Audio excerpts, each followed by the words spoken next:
Hello, my name is Marjorie Slater. I'm 56 years old, and I used to be a great writer. Recently, I underwent eye surgery and completely lost my sight. The doctors said that unfortunately, I would never be able to see again. That destroyed me. My life and career were in ruins. My family's attitude toward me changed completely. They started treating me like a burden. But then, miraculously, my vision began to return a few weeks later. Still, I wanted to find out some things my family seemed to be hiding from me, so I decided not to tell them right away that I could see again. And I was right. The things I saw made me want to. Hey there! Grab yourself a coffee and enjoy the story. The morning sunlight filtered through the tall windows of Marjorie Slater's elegant study, casting long shadows across her mahogany desk. She ran her fingers over the raised lettering on the cover of her latest novel, Shadows of Deception, a bestseller that had cemented her place among America's literary elite. The irony wasn't lost on her. Soon, Shadows might be all she would know. Tomorrow morning at 7 o'clock, she would undergo a high-risk ocular surgery to correct the rapidly progressing macular degeneration that threatened to steal her sight entirely. Dr. Miranda Feldman, one of the country's leading ophthalmologists, had been honest about the odds. A 50% chance of improvement, a 30% chance of no change, and a 20% chance of complete vision loss. Marjorie had decided the risk was worth taking. At 56, with more stories still burning inside her, the thought of never seeing the words she wrote again was unbearable. Marjorie's silver hair caught the light as she turned to gaze at the wall of bookshelves that held her life's work. 12 novels spanning 3 decades, translated into 27 languages. Her green eyes, still sharp despite their deterioration, lingered on the photograph beside her computer. She and her late husband, Richard, standing on a beach in Maine 5 years ago, just months before the heart attack that took him from her without warning. Ms. Slater? The gentle voice of Rosalinda Vasquez, her housekeeper of 10 years, broke through her thoughts. Your daughter is here. Marjorie nodded, composing herself. Thank you, Rosa. Please send her in. Rosalinda hesitated in the doorway, her dark eyes filled with concern. Have you eaten anything today? I could bring tea and those almond cookies you like. A small smile touched Marjorie's lips.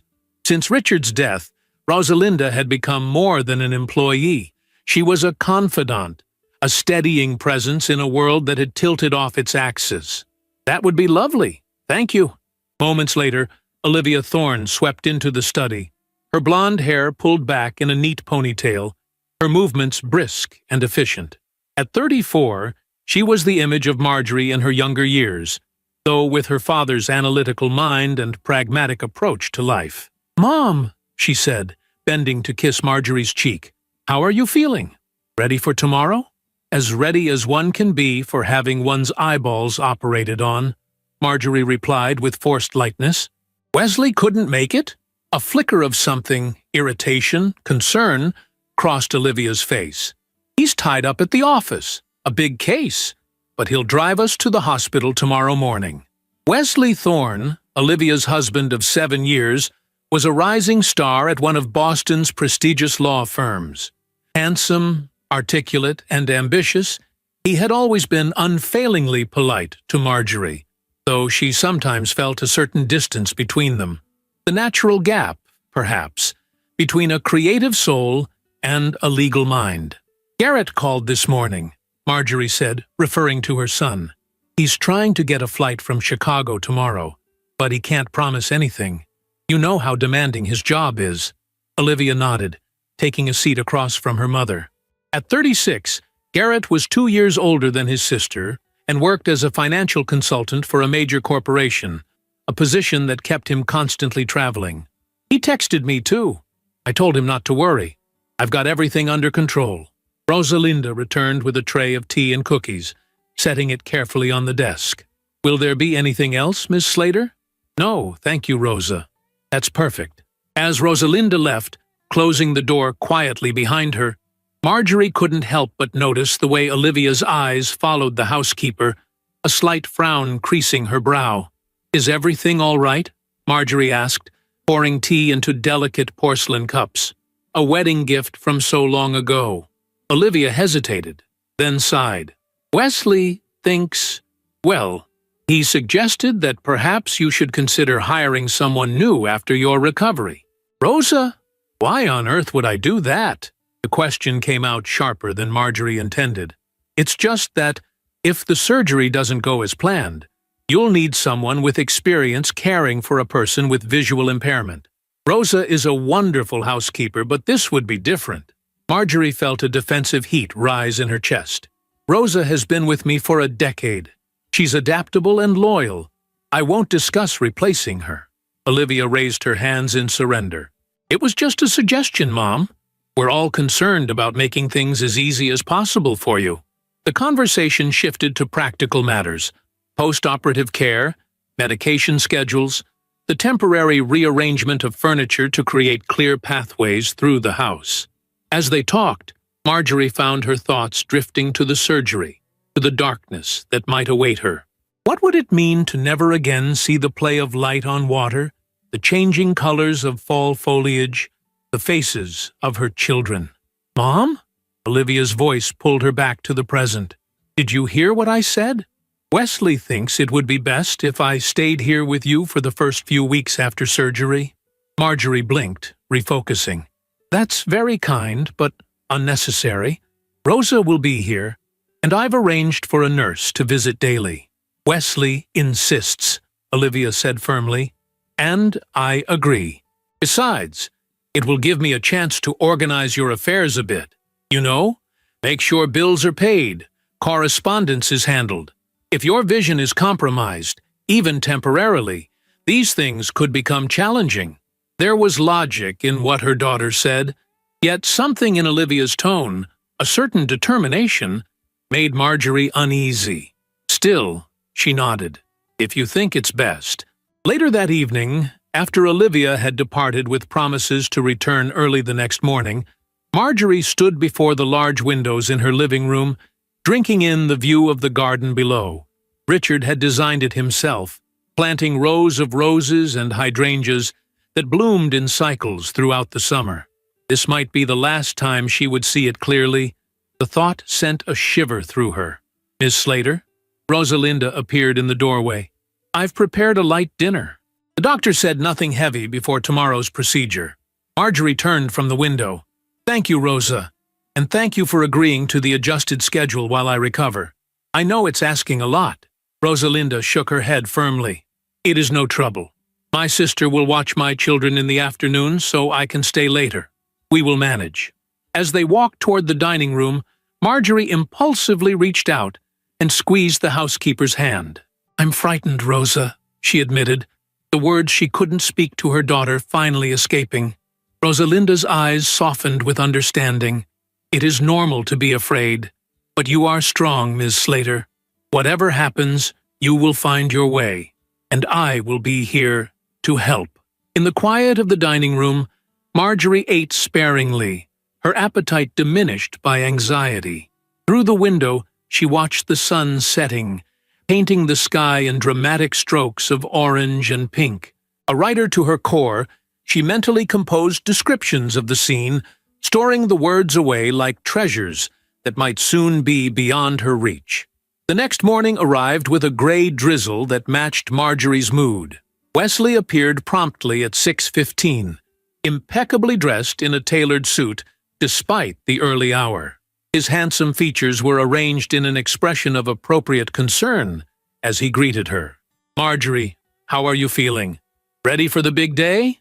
His voice carried the practiced smoothness of a man accustomed to putting nervous clients at ease. "As ready as I'll ever be," she replied, gathering her purse and the small overnight bag Rosalinda had packed for her. Olivia emerged from the kitchen, car keys in hand. "Mom, I've got the list of medications and post-op instructions. Dr. Feldman's office confirmed everything's set." The drive to Massachusetts General Hospital passed in relative silence. the windshield wipers marking time like a metronome. Marjorie stared out at the blurred cityscape, trying to commit every detail to memory. The historic brownstones of Back Bay, the gleaming towers of the financial district, the curve of the Charles River. At the hospital, events moved with efficient speed. Forms were signed, vital signs taken, IVs inserted. Dr. Feldman, a woman in her early 50s with kind eyes and confident hands, stopped by for a final consultation. "We've discussed the risks, Marjorie," she said, her voice calm and steady. "But I want you to know that I'm cautiously optimistic. The new laser technique has shown promising results in cases like yours." Marjorie nodded, swallowing against the dryness in her throat. "And if it doesn't work? If I lose my sight entirely?" Dr. Feldman didn't sugarcoat her response. "Then we'll connect you with the best resources for adapting to life with visual impairment. But let's cross that bridge if we come to it. Not before." As the orderlies prepared to wheel her into surgery, Olivia leaned down to kiss her cheek. "We'll be right here waiting, Mom. Everything's going to be fine." Wesley stood slightly behind his wife, his expression appropriately solemn. "Good luck, Marjorie. We're all pulling for you." The operating room was a blur of bright lights, masked faces, and the cool efficiency of medical machinery. As the anesthesia began to take effect, Marjorie's last conscious thought was of her unfinished manuscript waiting on her desk at home. A story she might never see completed. She awoke hours later to a world of shadows and pain. The recovery room spun lazily around her as a nurse's voice, disembodied and distant, explained that the surgery was over. Bandages covered her eyes and would remain in place for at least 48 hours. "Your daughter and son-in-law are waiting outside," the nurse said. "They can see you for just a few minutes. Then you need to rest." Marjorie nodded weakly, her mouth dry, her thoughts scattered like leaves in a storm. She heard the swish of the door opening, felt Olivia's familiar perfume as her daughter approached the bed. "Mom, how are you feeling?" Olivia's voice was tense with concern. "Like someone's taken a melon baller to my eyes," Marjorie croaked, attempting humor despite her discomfort. She felt Olivia's hand close around hers. "Dr. Feldman said the surgery itself went well, but it's too soon to know the outcome. We need to wait until the bandages come off." "When can I go home?" Marjorie asked, the hospital sounds and smells already oppressive. Wesley's voice came from somewhere to her right. "Dr. Feldman wants to keep you overnight for observation. If all goes well, we can take you home tomorrow afternoon." The next 24 hours passed in a haze of pain medication, vital sign checks, and fitful sleep. By the time Olivia and Wesley arrived to bring her home, Marjorie was desperate to leave, despite the disorientation of navigating the world with bandaged eyes. The car ride was a lesson in vulnerability. Without sight, every turn, every stop felt unpredictable, almost threatening. By the time they reached her house, Marjorie was gripping the door handle so tightly her knuckles ached. "Easy, Mom," Olivia said, helping her from the car. "We've got you. One step at a time." Entering her own home as a blind person was surreal. Scents and sounds she'd never fully noticed before suddenly came to the forefront. The lemon polish Rosa used on the furniture, the ticking of the grandfather clock in the hall, the slight creak of the third stair. "Rosa!" Marjorie called, needing the reassurance of her housekeeper's steady presence. "Here, Miss Slater." Rosa's warm hands clasped hers. "Everything is ready for you. I've prepared your room with fresh linens and moved the furniture just as the doctor instructed." That first night home was the longest of Marjorie's life. Alone in her bedroom, with the bandages pressing against her eyelids, she confronted the possibility that this darkness might be permanent. The pain in her eyes was constant, a dull throb punctuated by sharper stabs when she moved too quickly.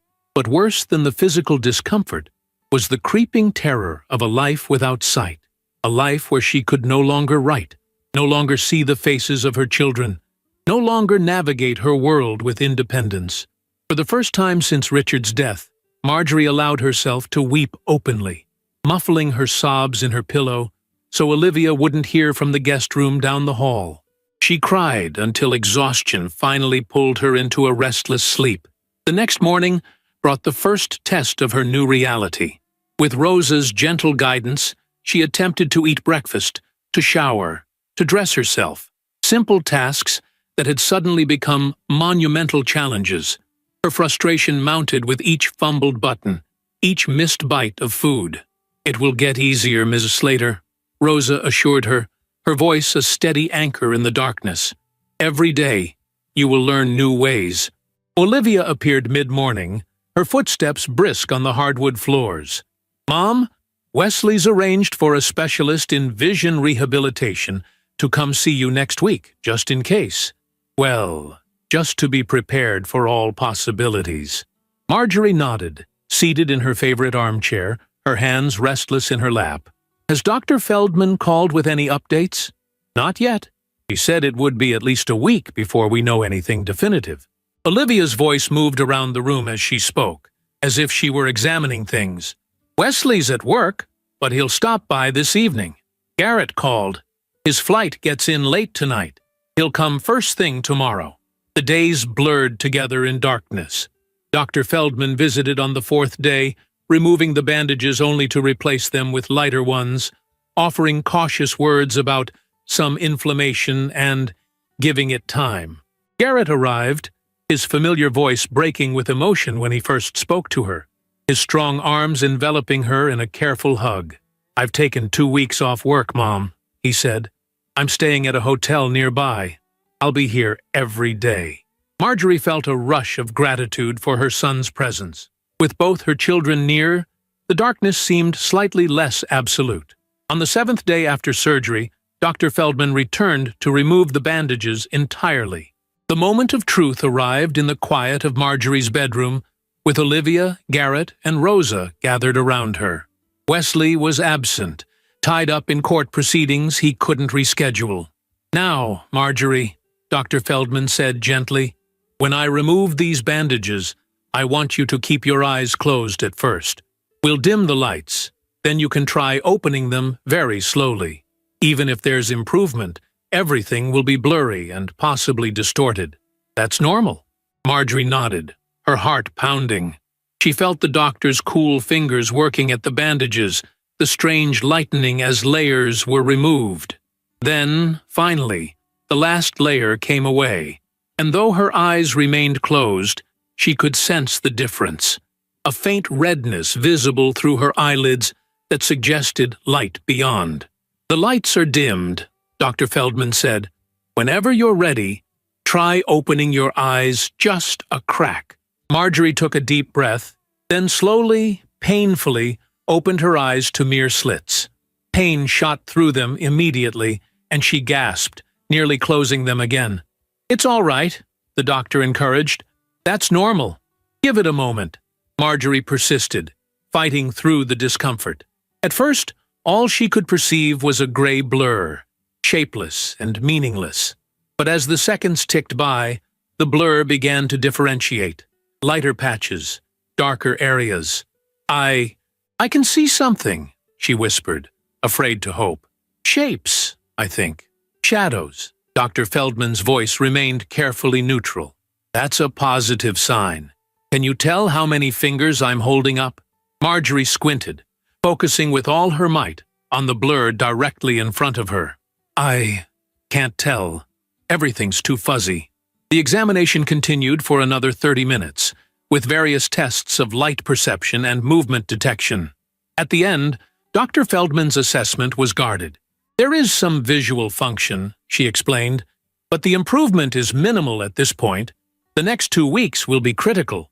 Sometimes vision continues to improve as healing progresses." After the doctor left, Marjorie sat in silence, absorbing the news. She wasn't completely blind. That was something. But the blurry shadows that constituted her vision now were far from enough to read, to write, to live independently. "It's going to be okay, Mom," Olivia said, squeezing her hand. "We'll get through this together." But as Marjorie nodded in response, She couldn't help wondering if she would ever truly see again, or if these shadows were all that remained of her visual world. 2 weeks after the surgery, Marjorie sat at her kitchen table, listening to the familiar sounds of Rosalinda preparing lunch. The rhythmic chopping of vegetables, the sizzle of oil in a pan, the gentle humming of a Spanish lullaby. These had become her anchors in a world increasingly defined by sound rather than sight. Her vision had improved slightly, from formless shadows to blurry shapes that she could sometimes identify if they were large enough, and she already knew what they were. But the improvement had plateaued, and at her most recent appointment 3 days ago, Dr. Feldman had finally spoken the words Marjorie had been dreading. "I believe this may be your new baseline, Marjorie," the doctor had said gently. The damage was more extensive than the initial scans indicated. "I'm not ruling out further improvement, but at this point, I think we need to focus on adapting to your current level of vision." The news had hit Marjorie like a physical blow. That night, alone in her bedroom, she had wept until her throat was raw and her healing eyes burned with salt. The grief wasn't just for her lost sight, but for her lost identity. What was a writer who couldn't see to write? What was a fiercely independent woman who now needed help cutting her food? "Ms. Slater?" Rosalinda's voice pulled her from her thoughts. "I made gazpacho, easy to eat, and fresh bread. Would you like to eat here or in the sunroom?" Marjorie attempted a smile, hoping it landed in the right direction. "The sunroom, please. I can feel the warmth of the light, even if I can't see it properly." As Rosalinda guided her to the sunroom, Marjorie reflected on how the housekeeper had become her most constant support. Olivia came daily, but was often distracted, constantly stepping away to take calls from her office or from Wesley. Garrett had extended his stay twice, but would need to return to Chicago in 3 days. Wesley visited occasionally, always perfectly cordial, offering legal advice about disability benefits and suggesting expensive specialists. But it was Rosalinda who had learned to place Marjorie's hand just so on a glass so she wouldn't knock it over, who described the weather and the garden in vivid detail, who read aloud from Marjorie's favorite books in the evenings when the loneliness threatened to overwhelm. "The roses are blooming early this year," Rosalinda commented as she set the food before Marjorie. "The red ones near the stone bench. Your husband's favorites. They smell so sweet." Marjorie nodded, carefully finding the spoon Rosalinda had placed at 2 o'clock position beside the bowl. "Richard always said they reminded him of my lipstick on our first date. He was sentimental that way." Tea? After lunch, as Rosalinda cleared the dishes, Olivia arrived, her heels clicking sharply on the hardwood floors. "Mom, how are you feeling today?" "About the same," Marjorie replied, turning toward her daughter's voice. "Dr. Chen, the vision rehabilitation specialist Wesley found, is coming at 3 o'clock. "Good. I've been looking into some of those text-to-speech programs for your computer. Wesley thinks they might help you start writing again." Marjorie felt a surge of gratitude. Despite Olivia's distraction, these moments of thoughtfulness reminded her of the daughter she'd always known. Practical, but kind-hearted. "That would be wonderful," she said sincerely. "The hardest part of all this is feeling useless. My mind is still full of stories, but I can't get them out. We'll figure it out, Mom."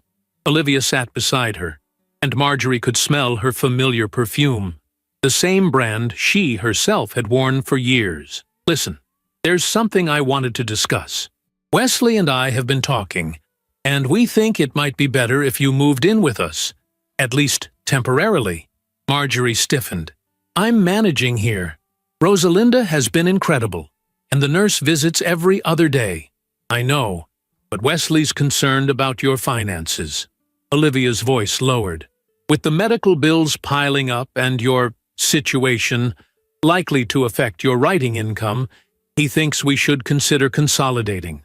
We could rent out this house, which would provide monthly income." "My finances are fine," Marjorie said firmly. "The surgery was covered by insurance, and I have savings, investments, royalties." She paused, a new thought occurring to her.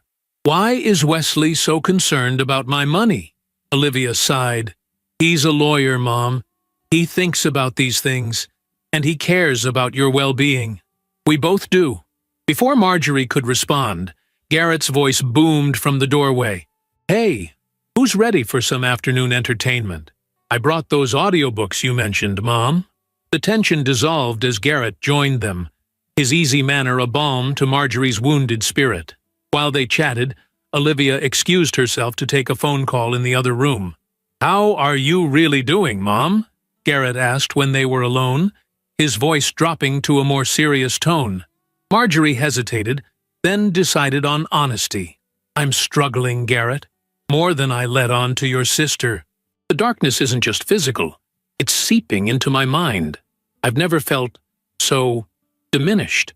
Garrett's hand found hers, warm and solid. You're still you, Mom. Still the woman who raised us single-handedly after Dad died. Still the writer whose words have touched millions. That hasn't changed.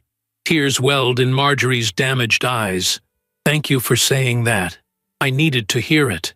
Later that afternoon, after the vision specialist had left with promises of specialized equipment and training sessions, Marjorie asked Rosalinda to help her to her study. Though she couldn't see to write or read, she found comfort in the familiar space where she had created so many worlds. Would you mind reading me the mail? She asked, settling into her chair. Olivia mentioned something about bills, and I'd like to know what's arrived. Of course, Miss Slater. Rosalinda retrieved the stack from the desk. There is the electric bill, a letter from your publisher, an invitation to a literary event, and your bank statement. Could you open the bank statement, please? Just read me the bottom line, the current balance. There was the sound of paper tearing, then a long pause. Ms. Slater, Rosalinda said slowly, the balance says $83,412.27. Marjorie frowned. That can't be right. There should be over $100,000 in that account. Could you check the previous statement? It should be in the bottom drawer of the filing cabinet. After some rustling, Rosalinda confirmed, the previous statement shows $104,978.43. A cold sensation spread through Marjorie's chest. Are there any large withdrawals listed on the current statement? Yes, Rosalinda replied after a moment. A wire transfer of $20,000 to something called Parkview Holdings, dated 1 week ago. I never authorized that transfer, Marjorie said, her voice sharpening. I haven't made any large withdrawals since before the surgery. A heavy silence fell between them. Marjorie's mind raced through possibilities. A bank error? Identity theft? Or something more personal? Ms. Slater, Rosalinda began hesitantly, perhaps Miss Olivia handled it for you while you were recovering? Olivia doesn't have access to that account. Marjorie's fingers gripped the armrests of her chair. Only I do, and Wesley, as my lawyer. I gave him power of attorney for emergencies after Richard died. The implication hung in the air, unspoken but palpable. Marjorie quickly pushed it away. Wesley was family, a respected attorney. There had to be an explanation. Please don't mention this to Olivia or Garrett yet, she said finally. I'll speak with Wesley about it when he visits. It's probably just a misunderstanding. But that night, alone in her bedroom, doubts crept in like shadows. She recalled Wesley's sudden interest in her finances, Olivia's suggestion about moving, the way Wesley had been mysteriously absent during key moments of her recovery. Was it possible? Could her son-in-law be taking advantage of her vulnerability? The thought was too painful to dwell on. Wesley had been part of their family for 7 years.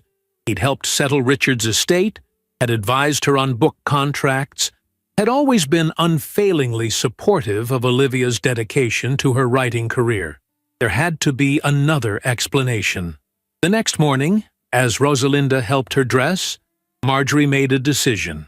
Rosa, I need your help with something important, but it must remain between us. Of course, Miss Slater. Anything. I need to check if anything is missing from the house. valuable items that might have been misplaced during my recovery. She felt Rosalinda's hands pause briefly as they buttoned her blouse.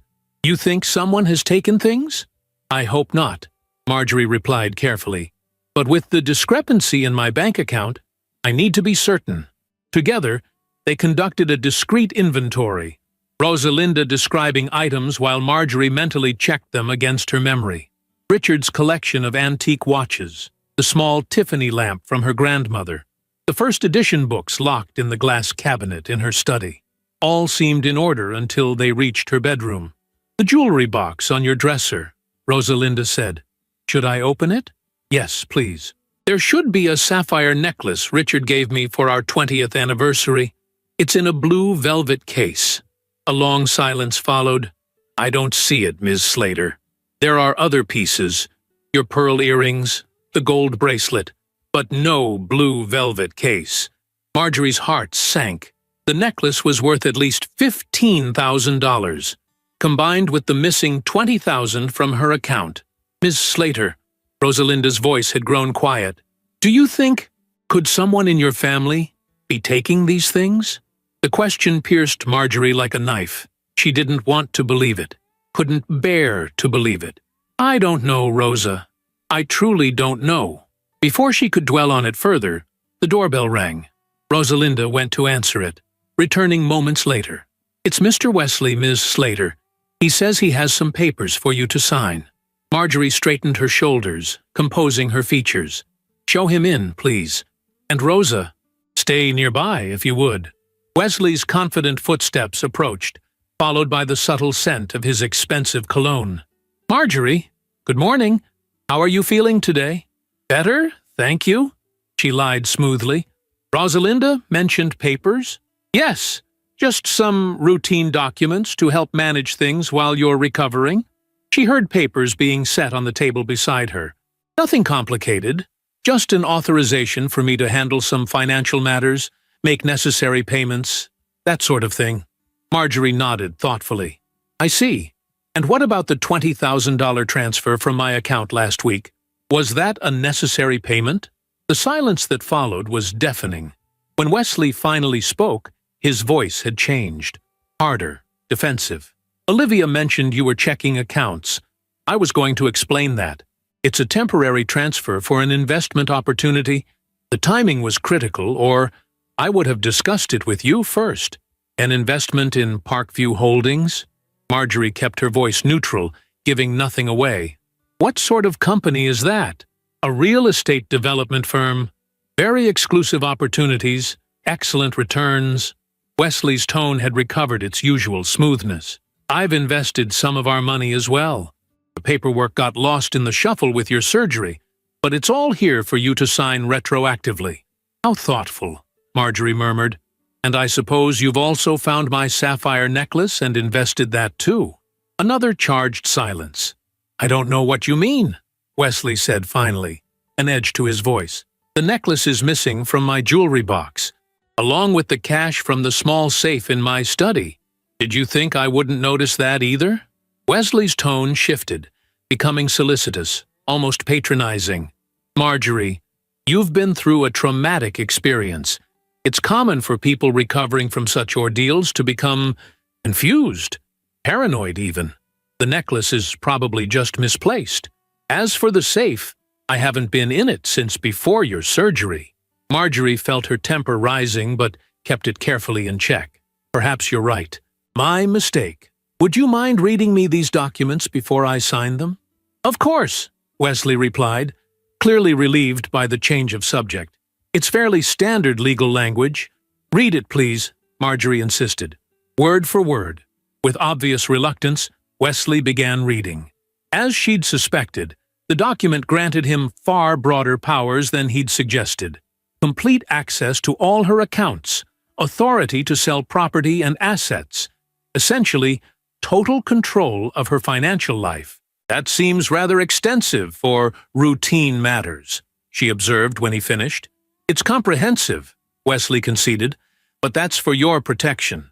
You need someone looking out for your interests now that your circumstances have changed. Marjorie reached for the pen he placed in her hand. Where do I sign? Right here. Wesley guided her hand to a spot on the paper.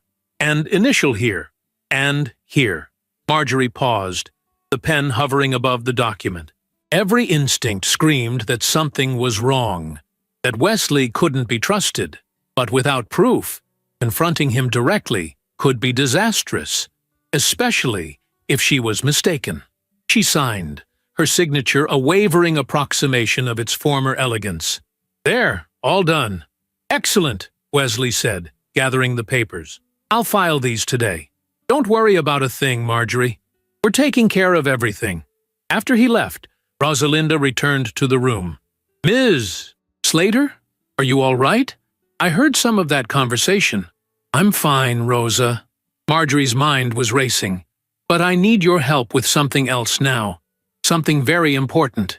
That evening, after Olivia had visited and departed, Marjorie sat alone in her darkened study. The conversation with her daughter had been strained.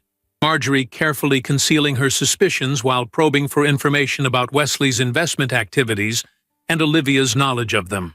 Olivia had seemed genuinely unaware of any financial improprieties, defending her husband as meticulous and trustworthy. Garrett had called to say he was having dinner with an old college friend and would visit in the morning.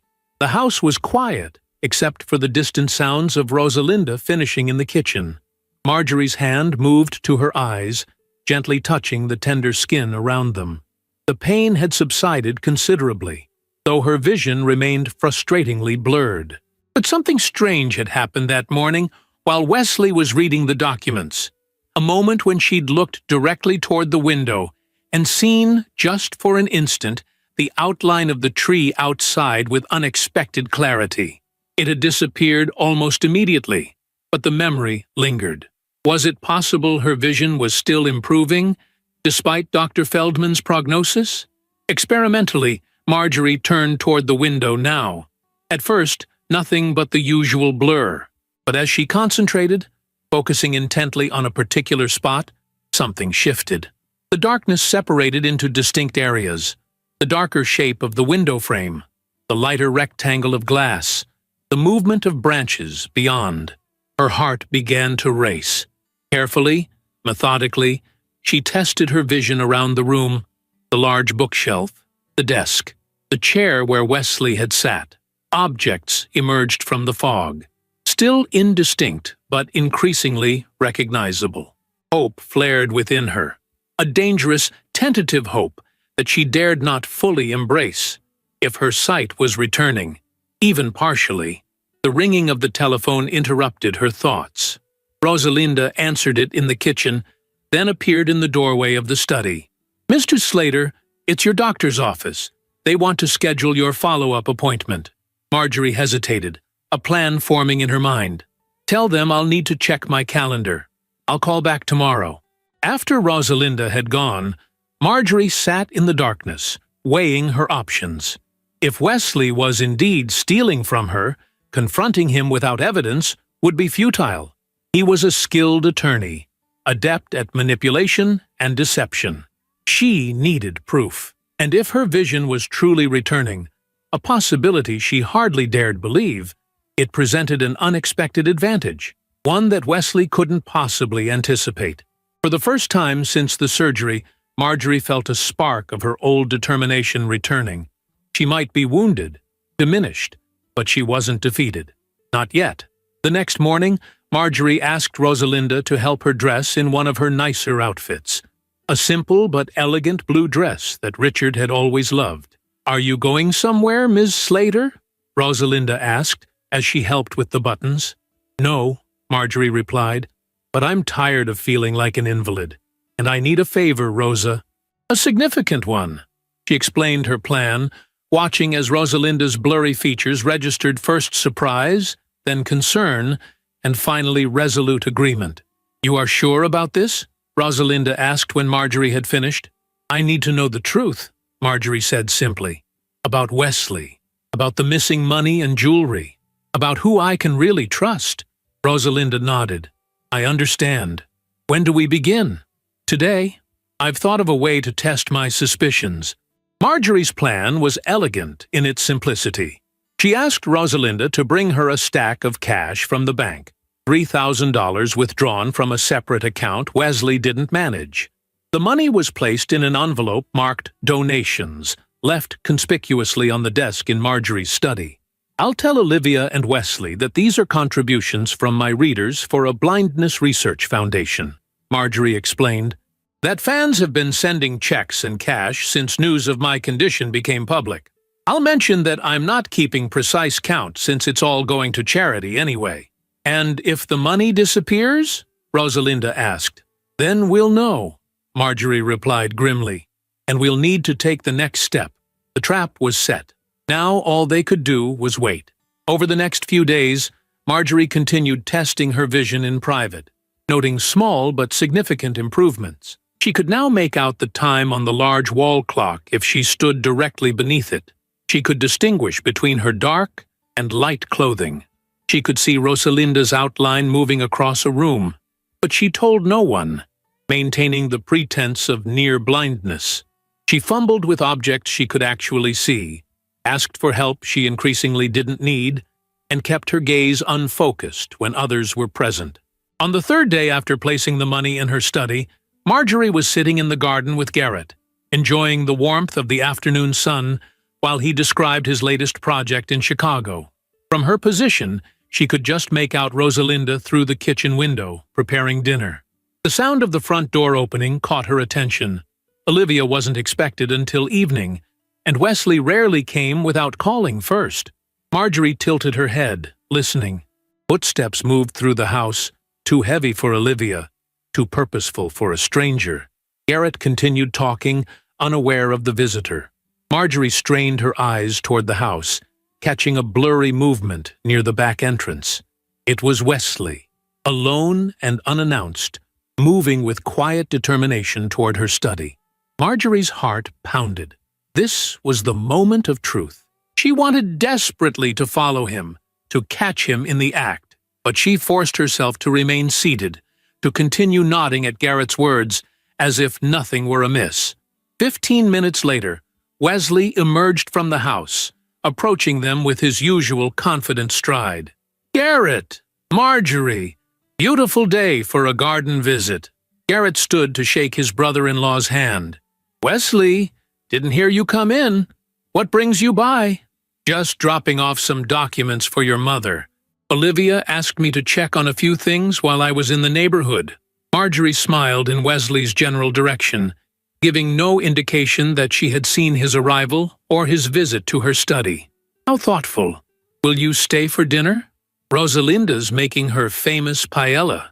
I wish I could, but I have a client meeting at 5. Wesley's voice carried its usual smooth charm. "Rain check?" After he'd gone, Marjorie excused herself, asking Garrett to help her back to the house. "I need to rest a bit before dinner. Would you mind?" Once inside, she waited until Garrett had returned to the garden before making her way to the study, moving more confidently than she had in weeks. Rosalinda met her at the door. "It's gone," the housekeeper whispered. "The envelope. I watched from the kitchen. He went straight to your desk, looked around quickly, then put something in his jacket pocket before leaving." A cold anger settled in Marjorie's chest. "So now we know." "What will you do?" Rosalinda asked. Marjorie moved to the window, looking out at her son still sitting in the garden, his face turned toward the setting sun. In the blurry distance, she could just make out the shape of Wesley's car turning at the end of the street. "Now," she said quietly, "we gather evidence. And we plan very, very carefully." The morning dawned with a clarity that matched Marjorie's resolve. 1 week had passed since Wesley had taken the envelope from her study, and in that time, both her vision and her plan had sharpened considerably. She could now make out faces at close range, distinguish colors, and navigate familiar spaces without assistance, though she maintained the pretense of near blindness with everyone except Rosalinda. Each small improvement was a victory, a piece of herself reclaimed from the darkness. Seated at her desk, she ran her fingers over the recording device Rosalinda had purchased at her request, a small, innocuous object that resembled a paperweight. The housekeeper had followed her instructions precisely, placing similar devices in strategic locations throughout the house.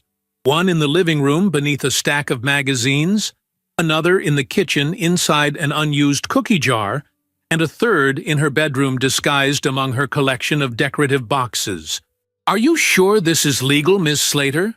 Rosalinda had asked when setting up the devices. "Massachusetts is a two-party consent state for recordings," Marjorie had acknowledged, "but I'm not planning to use these in court, just to confirm my suspicions and protect myself." Now, as she waited for her next visitor, Marjorie reflected on how quickly her world had transformed. 3 weeks ago, she had been a successful novelist with perfect vision and absolute trust in her family. Today, she sat in half-darkness, plotting surveillance against her own son-in-law. The doorbell rang at precisely 10 o'clock. Rosalinda showed in Imogen Wright, the attorney Marjorie had contacted through a referral from her literary agent, someone with no connections to Wesley or his firm. "Ms. Slater," Imogen greeted her, her voice crisp and professional. "Thank you for seeing me." Marjorie gestured to the chair across from her. "Thank you for coming, Ms. Wright, and for your discretion." "Of course." There was the sound of a briefcase opening. "I've reviewed the information you sent over. Before we proceed, I want to be clear about what you're alleging and what you hope to achieve." Marjorie leaned forward slightly. "I believe my son-in-law, Wesley Thorne, is systematically stealing from me, taking advantage of my visual impairment following surgery. Money has disappeared from my accounts. Valuable items have gone missing from my home. He's obtained my signature on documents under false pretenses. And your daughter? Is she involved?" The question stung, though Marjorie had asked it of herself repeatedly. "I don't believe so. Olivia seems genuinely unaware, though she's naturally defensive of her husband." "I see." Papers rustled, as Imogen presumably took notes. "And your desired outcome?"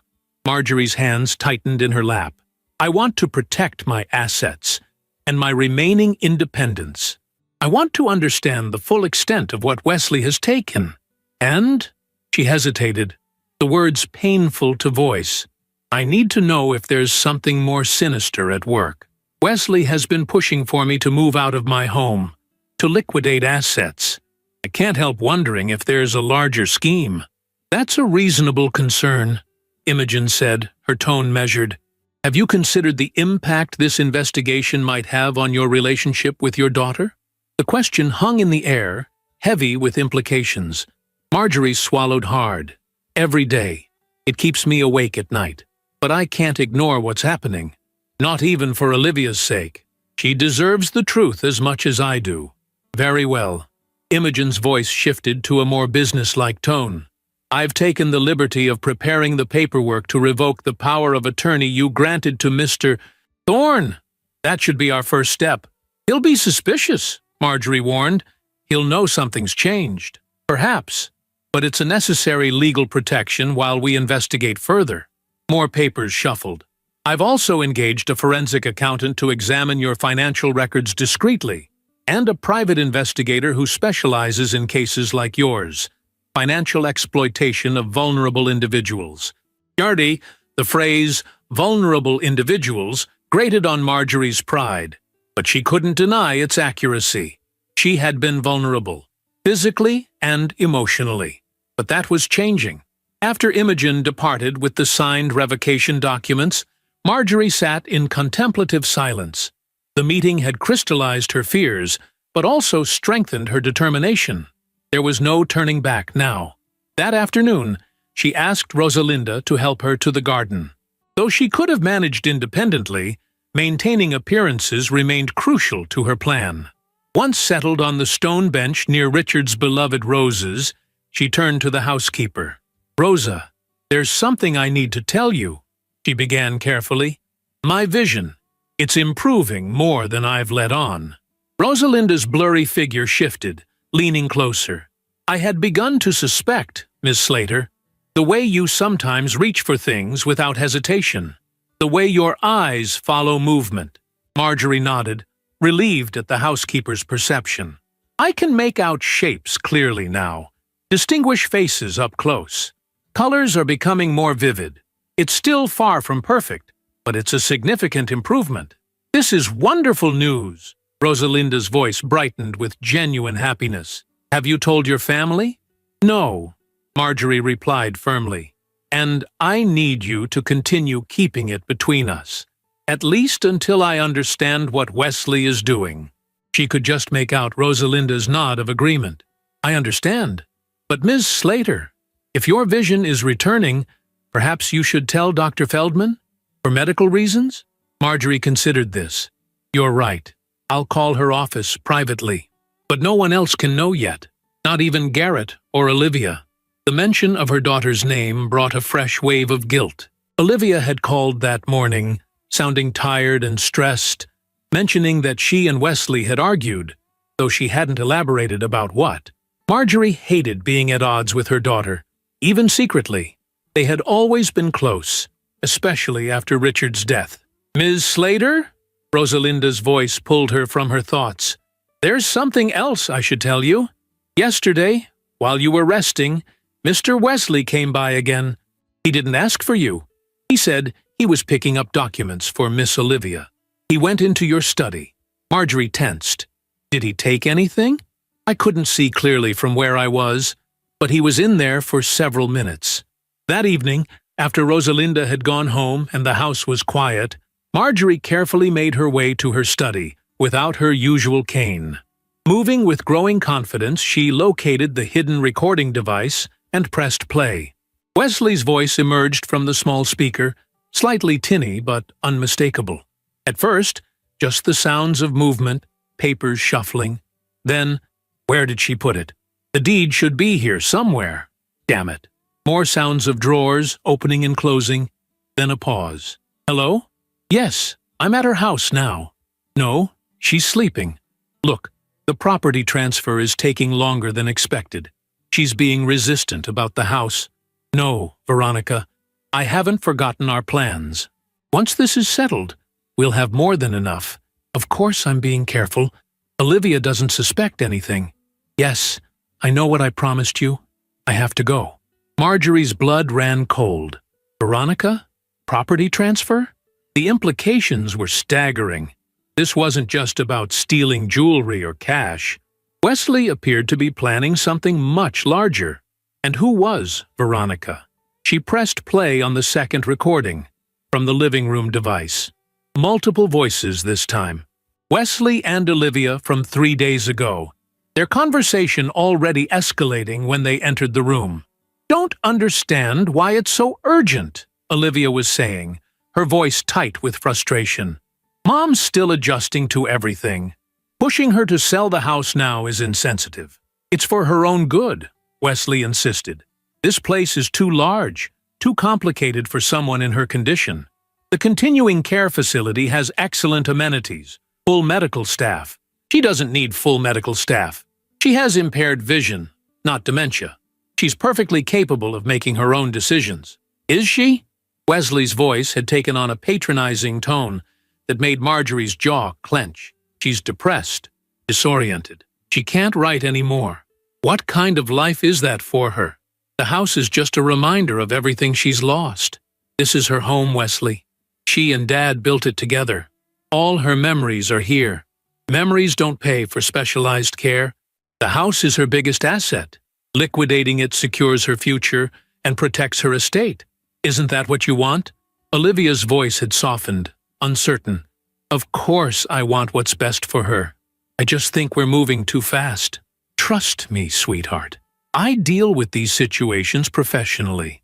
The sooner we transition her, the easier it will be for everyone. The recording continued, but Marjorie had heard enough. Wesley wasn't just stealing small amounts. He was orchestrating a complete takeover of her assets, using Olivia's concern as leverage. The continuing care facility, the urgent need to sell the house, it all pointed to a calculated plan to control her wealth. And Veronica, the name tugged at Marjorie's memory. Hadn't Olivia mentioned a Veronica once? A new associate at Wesley's firm? The pieces were starting to fit together, forming a picture more disturbing than Marjorie had initially feared.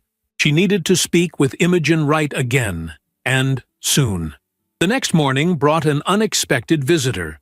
Garrett arrived early, carrying a bakery box and wearing an expression of unusual seriousness. "Mom," he greeted her, bending to kiss her cheek. "I brought those almond croissants you like. Thought we could have breakfast together before I head to the airport." Marjorie felt a pang of regret. In her focus on Wesley's deception, she'd almost forgotten that Garrett was returning to Chicago today. "I'd love that. Have you said goodbye to your sister yet? That's partly why I'm here so early." Garrett helped her to the kitchen, where Rosalinda was already preparing coffee. "I wanted to talk to you privately first." Once they were settled at the table, Garrett took a deep breath. "Mom, I'm worried about Olivia. And about you. Something feels off with this whole situation." Marjorie stilled, her coffee cup halfway to her lips. "What do you mean?" "Wesley's been acting strange. Pushy about the house, secretive about some new investment venture he won't explain properly. And yesterday, I overheard him arguing on the phone with someone. He didn't know I was nearby. It sounded intimate, not like a business call." A knot formed in Marjorie's stomach. "Did you catch a name?" Garrett hesitated. "Veronica, I think. I didn't hear much, but it didn't sound good, Mom. I think Wesley might be involved with someone else, and I think he might be using your situation somehow." For a moment, Marjorie considered confiding in her son, revealing everything she'd discovered. But she hesitated. Garrett had always been protective, impulsive. If he confronted Wesley prematurely, it could jeopardize her careful investigation. "That's a serious concern," she said carefully. "Have you mentioned this to Olivia?" "God, no." Garrett sounded pained. "What would I say? Hey, sis, I think your husband's cheating and possibly stealing from Mom? I don't have any proof, just a bad feeling." "Sometimes feelings are worth listening to," Marjorie said quietly. "But you're right to be cautious. Accusations without evidence would only hurt Olivia." "So what do we do?" Garrett asked, frustration evident in his voice. Marjorie reached across the table, finding his hand with more accuracy than she would have allowed herself to display before. "For now, you go back to Chicago as planned. Stay in close touch with your sister, and trust that I'm not as helpless as everyone seems to think." Garrett squeezed her hand. "I never thought you were helpless, Mom. You're the strongest person I know." After he had gone, with promises to return in 2 weeks, Marjorie retreated to her bedroom. The conversation with Garrett had confirmed her suspicions, but also raised the stakes. If Wesley was indeed having an affair, it added another layer to his motives. Perhaps he needed money for a new life with this Veronica, or perhaps there was something even more calculating at work. She needed more information, and she knew just how to get it. That afternoon, she called Olivia. "Darling, I wonder if you and Wesley might come for dinner tomorrow night?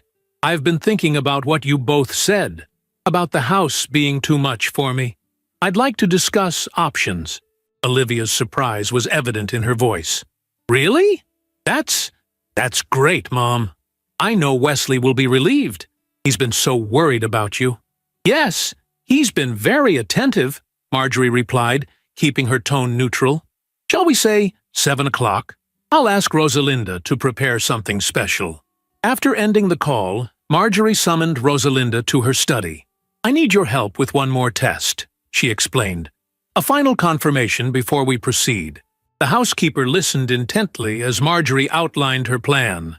"It's risky," Rosalinda observed when she had finished. "If Mr. Wesley realizes what you're doing—" "He won't," Marjorie assured her. "Not if we're careful. And I need to be absolutely certain before I take the next step." The following evening, everything was prepared. Rosalinda had outdone herself with dinner.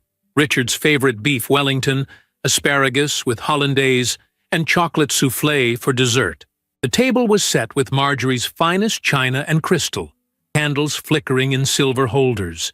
And on Marjorie's desk, in plain sight, lay a file folder labeled "Property Deed, Original," in large block letters that even someone with impaired vision could ostensibly read. Inside the folder was indeed a property deed, not to her house, but to a small vacation cottage Richard had inherited years ago of minimal value. The real deed to the main house remained safely in Imogen Wright's office. More importantly, the folder also contained a small, specialized camera disguised as a paperclip, activated by movement. Imogen's private investigator had provided it, assuring Marjorie it was legal for her to monitor her own property in this way. Wesley and Olivia arrived precisely at 7. Wesley carrying an expensive bottle of wine, Olivia bringing fresh flowers. Marjorie greeted them warmly, playing the role of the grateful mother considering their advice. "Something smells wonderful," Wesley commented as he helped Marjorie to the dining room, his solicitous manner firmly in place. "Rosa has outdone herself. A special occasion deserves special effort," Marjorie replied. "I've been doing a lot of thinking about what you both have said, about the house, about my future."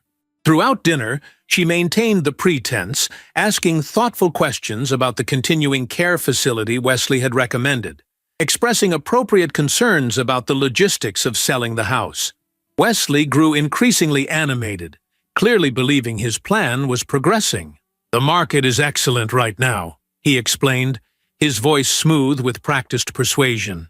"We could list the property immediately.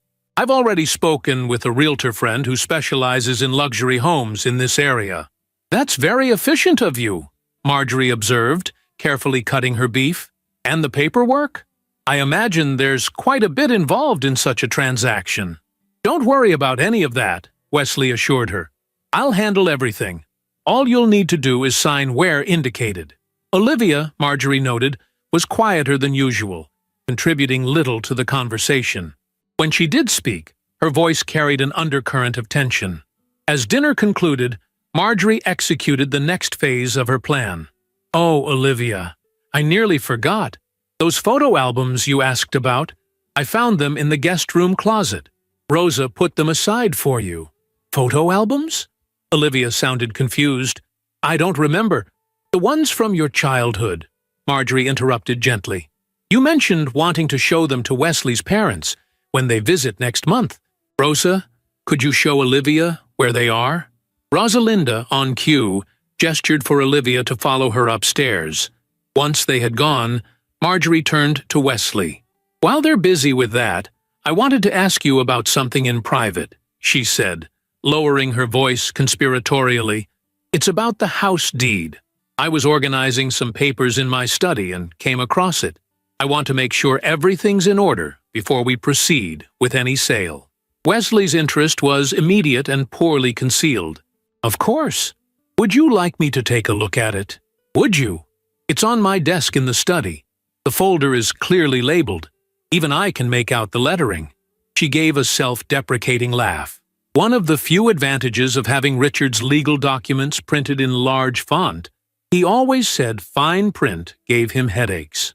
"Let me check it right now," Wesley offered, already rising from his chair. Better to address any issues immediately. Marjorie nodded, listening as his footsteps moved purposefully toward her study.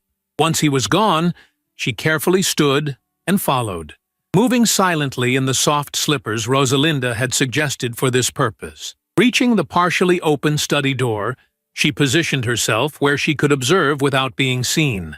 Her improving vision allowed her to make out Wesley's figure bent over her desk, quickly rifling through the folder's contents. He pulled out the deed, scanning it with obvious disappointment. "Just the lake property," she heard him mutter. "Worthless." He continued searching through the folder, presumably looking for the more valuable house deed. After a moment, he closed the folder in frustration, then pulled out his phone. Marjorie strained to hear as he spoke in a hushed voice. "It's not here. Just the deed to that worthless lake cottage. No, I can't just ask her where it is. That would raise suspicions. Look, we need to accelerate the plan. Once I have power of attorney, I can execute new deed paperwork without the original. Yes, I know what I promised. You'll get everything we discussed, Veronica. Just be patient a little longer." Marjorie had heard enough. Silent as a shadow, she retreated to the dining room, resuming her seat moments before Wesley returned. "Find what you needed?" she asked innocently, as he rejoined her. "The deed appears to be for the lake property, not the main house," Wesley replied smoothly. "The house deed must be elsewhere, perhaps with your attorney."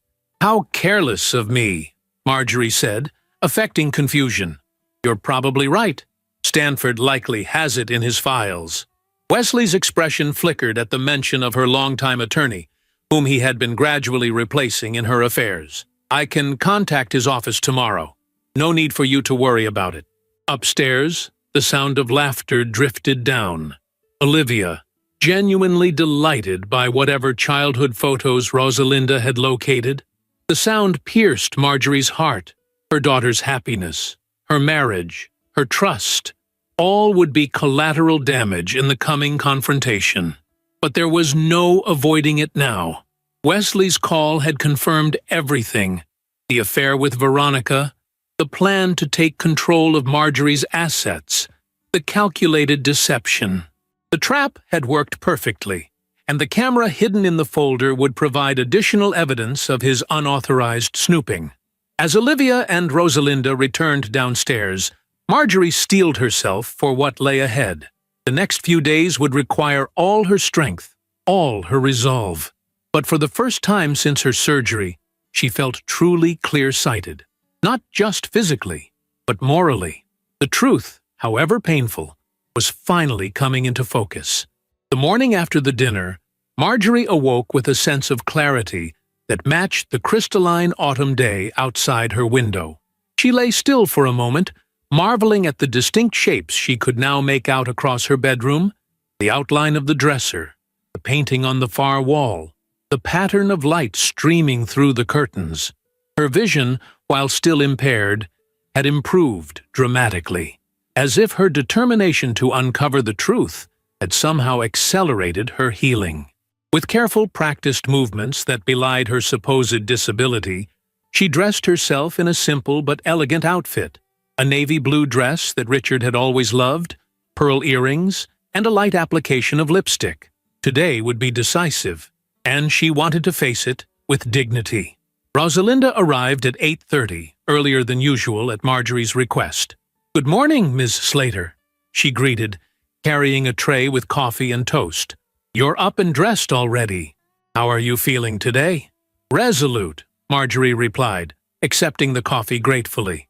"Did you send the package to Imogen Wright's office, as I asked?" "Yes. First thing this morning. Express delivery. Signature required. Just as you instructed." Rosalinda hesitated, then added, "The private investigator called while I was driving here. He said to tell you that the secondary matter has been confirmed and documented." A grim satisfaction settled in Marjorie's chest. The secondary matter referred to Wesley's relationship with Veronica Parker. The investigator had been tracking their movements for the past 3 days. "Thank you, Rosa." "And Olivia? Has she called?" "Not yet." Rosalinda's voice softened with concern. "Are you sure about today, Miss Slater? Perhaps we should wait for Mr. Garrett to return from Chicago." Marjorie shook her head firmly. "We can't wait. Wesley's accelerating his plans. You heard him yourself. Besides, this needs to be handled delicately, especially for Olivia's sake. Garrett's protective instincts would only complicate things." Shortly before noon, Imogen Wright arrived, accompanied by a silver-haired man Marjorie recognized as Detective James Harrington, an old friend of Richard's who had agreed to be present as a courtesy, though no formal charges had yet been filed. "The evidence is compelling," Imogen said once they were settled in Marjorie's study, her voice brisk and professional. "The forensic accountant has identified unauthorized transfers totaling just over $73,000 from your accounts over the past month. The recorded conversations, while potentially inadmissible in court, clearly establish intent. And the video from last night shows Mr. Thorne searching through your private documents without permission. Not to mention the insurance fraud angle," Detective Harrington added, his deep voice resonant with authority, "listing items as missing or stolen when he's actually taken them himself. That's a separate criminal charge." Marjorie absorbed this information with a calm born of preparation.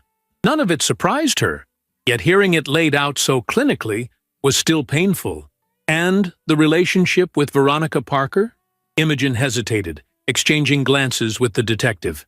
Confirmed beyond doubt. The investigator has photographs, hotel receipts.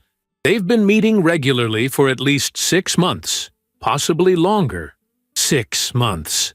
The affair had been ongoing even before Marjorie's surgery, before her vulnerability had presented Wesley with new opportunities for exploitation. The betrayal of Olivia cut deeper than Wesley's theft from Marjorie herself. "I've prepared the necessary paperwork," Imogen continued, placing a folder on the desk. "Formal revocation of power of attorney, documentation of the unauthorized transfers, and a cease and desist order preventing Mr. Thorne from accessing any of your financial accounts or property. I've also drafted a letter to the Massachusetts Bar Association outlining his ethical violations. Whether you choose to pursue criminal charges is a separate decision." Marjorie touched the folder lightly. "And these will be delivered today?" "Yes. A process server is standing by." However, Imogen paused delicately. "You mentioned wanting to speak with your daughter first. Are you still planning to do that before we proceed?" "Yes," Marjorie confirmed, her resolve unwavering despite the ache in her heart. "Olivia deserves to hear this from me, not from a stranger serving legal papers on her husband. I've asked her to come at 2 o'clock. After Imogen and Detective Harrington departed with assurances to return later that afternoon, Marjorie found herself alone with her thoughts.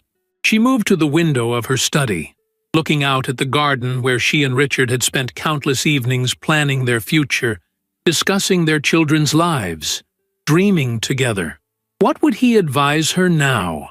How would he balance justice with compassion, especially where Olivia was concerned? The sound of Rosalinda clearing her throat pulled Marjorie from her reverie. "Ms. Slater, it's nearly 2 o'clock. Miss Olivia just called to say she's running a few minutes late."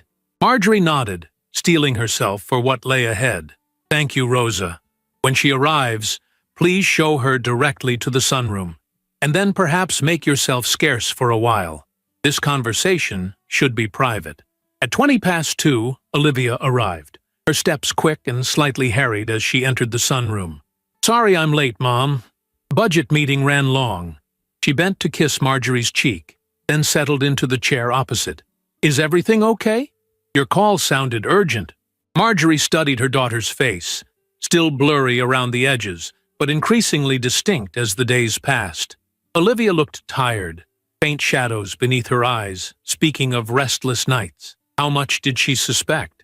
How much had she deliberately ignored? "Olivia," Marjorie began gently, "there's something important we need to discuss. Something difficult about Wesley." Olivia stiffened immediately, wariness replacing her usual open expression. "What about Wesley? Is this about the continuing care facility again? Because I told him we shouldn't rush you." "It's not about the facility," Marjorie interrupted, keeping her voice steady. "It's about certain activities Wesley has been engaged in. Activities involving my finances." A flicker of confusion crossed Olivia's features. "Your finances? I don't understand. Wesley's just been helping manage things while you recover, like Dad's attorney used to do." Marjorie took a deep breath. I know, that Wesley has been systematically stealing from me, Olivia, transferring funds without authorization, taking valuable items from the house, attempting to gain control of my assets through deception." The color drained from Olivia's face. That's ridiculous. Why would he do that? We don't need your money, Mom. Wesley's partnership at the firm is not as lucrative as he's led you to believe, Marjorie finished gently. The firm has been struggling. 3 major clients have left in the past year. Wesley's position is precarious at best. How could you possibly know that? Olivia demanded, her voice rising with distress. You can barely see. You've been practically housebound since the surgery. Wesley wouldn't. He couldn't. Instead of arguing, Marjorie reached for the folder Imogen had left and extracted several documents. Bank statements showing unauthorized transfers, a list of missing items with their appraised values, recordings of Wesley discussing plans to gain control of my assets. Olivia stared at the papers, then back at her mother. Recordings? You've been spying on my husband? I've been protecting myself, Marjorie corrected firmly. And, by extension, protecting you. There's something else, Olivia. Something even more difficult to tell you. The painful conversation continued for nearly an hour. Marjorie presented the evidence methodically, as gently as possible, watching as her daughter cycled through denial, anger, disbelief, and finally, a devastated acceptance, as the proof became irrefutable. Veronica Parker, Olivia said hollowly when Marjorie mentioned the affair. I knew her. I introduced them at the firm's Christmas party last year. She gave a bitter laugh that held no humor. She's 29. Of course she is. I'm so sorry, Marjorie said, reaching across to take her daughter's trembling hand. I would give anything not to have to tell you this. Olivia pulled her hand away, wrapping her arms around herself protectively. What happens now? Are you pressing charges? That depends partly on Wesley's cooperation in returning what he's taken, Marjorie replied carefully, and partly on your wishes. He's your husband, Olivia. This will affect your life more directly than mine. Tears spilled down Olivia's cheeks. I don't know what I want. I can't think straight. It's all too much. You don't have to decide anything right now, Marjorie assured her. But there is something else you should know. She hesitated, then continued. My vision has been improving steadily for the past 2 weeks. I can see much more than Wesley, or you, realize. Olivia's head snapped up, momentary confusion breaking through her distress. What? But Dr. Feldman said, the initial prognosis was overly pessimistic. The healing has been gradual, but significant. Marjorie looked directly at her daughter, allowing her gaze to focus in a way she had carefully avoided for weeks. I've maintained the pretense of near blindness, partly to see what Wesley would do if he thought I was vulnerable, and he showed me exactly who he is. Understanding dawned on Olivia's face. That's how you knew. You could actually see what was happening. Some of it, Marjorie acknowledged. The rest came from careful investigation. Olivia wiped at her tears with the back of her hand, a gesture so reminiscent of her childhood that Marjorie's heart clenched. I feel like such a fool. All those times he was working late, all those investment opportunities he never fully explained. I should have seen it. Love makes us vulnerable to deception, Marjorie said softly. That's not your failure, Olivia. It's his betrayal. Before Olivia could respond, the doorbell rang. A moment later, Rosalinda appeared at the sunroom entrance. I'm sorry to interrupt, Miss Slater, but Mr. Wesley is here. He says it's urgent. Marjorie and Olivia exchanged startled glances. Did you tell him I was here? Olivia asked. Rosalinda shook her head. He didn't ask, just said he needed to see Ms. Slater immediately about an important document. A cold realization settled over Marjorie. He's making his move. Probably with new papers for me to sign. Papers that would give him even more control. She turned to her daughter. Olivia, you don't have to be part of this confrontation. You can leave through the garden door if you prefer. For a moment, Olivia seemed tempted by the escape route. Then her expression hardened with a resolve that reminded Marjorie strikingly of Richard. No, I need to hear what he has to say. I need to see his face when he's exposed. Marjorie nodded, understanding and respecting her daughter's need for direct confirmation. Rosa, please show Mr. Thorne in. Wesley entered the sunroom with his usual confident stride, an attaché case in one hand and a bouquet of lilies, Marjorie's favorite flowers, in the other. His practiced smile faltered momentarily when he spotted Olivia. Olivia, I didn't expect to find you here. Don't you have that foundation meeting this afternoon? It was cancelled, Olivia replied, her voice remarkably steady despite the redness around her eyes. What's so urgent, Wesley? What document couldn't wait? Wesley's recovery was smooth, his attorney's instincts quickly adapting to the unexpected presence of his wife. Just some routine paperwork for your mother's accounts. The bank called this morning. There's an issue with one of her investment funds that needs immediate attention. He turned to Marjorie with a solicitous expression. "How are you feeling today, Marjorie? Any improvement with your vision?" "It's interesting that you ask," Marjorie replied calmly. "There have been some rather remarkable improvements recently. In fact, I can see quite a bit more than you might expect." Something in her tone caused Wesley's smile to waver. He glanced between mother and daughter, a flicker of unease crossing his handsome features. "That's wonderful news. The doctors must be pleased with your progress."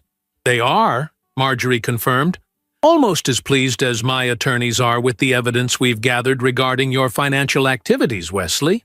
The bouquet of lilies dropped from Wesley's suddenly nerveless fingers. "I don't know what you're talking about," he said automatically, but the confidence had drained from his voice. "I think you do," Marjorie continued, her tone remaining measured and calm. "The unauthorized transfers from my accounts, the missing jewelry, the attempts to gain control of my house, the affair with Veronica Parker." Wesley's face went ashen. His eyes darted to Olivia, who stared back at him with a terrible, silent knowledge. "Olivia, you can't possibly believe—" "Stop!" Olivia's voice cut through his protest like a blade. "Just stop, Wesley. I've seen the evidence. Bank statements, photos, recordings. It's over." For a brief moment, Wesley seemed genuinely staggered, his carefully constructed facade crumbling. Then, with visible effort, he gathered himself, the attorney in him taking control. "Whatever you think you know, there are explanations.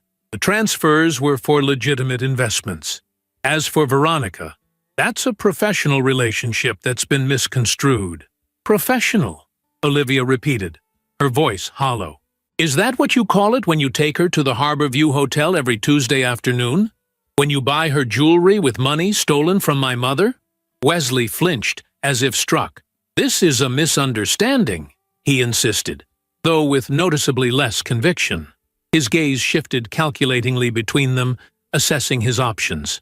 "Look, perhaps I've been overzealous in trying to protect Marjorie's assets. If some transactions seem questionable, we can review them together, as a family." "It's too late for that, Wesley." Marjorie nodded toward the front windows, where a car had just pulled up. "My attorney is here with the formal paperwork. Your access to my accounts has already been revoked. The missing funds have been documented. The only question remaining is whether I'll be pressing criminal charges." Panic flashed across Wesley's face, quickly replaced by a cold anger. "You'd do that to Olivia? Drag her husband through a public prosecution? Expose her to that kind of humiliation?" It was a calculated blow, using Olivia as a shield, and Marjorie felt her daughter tense beside her. But before she could respond, Olivia spoke up. "Don't you dare use me as leverage," she said, her voice shaking with fury. "You lost that right when you betrayed our marriage, when you stole from my mother, when you planned to put her in a facility just to get your hands on this house."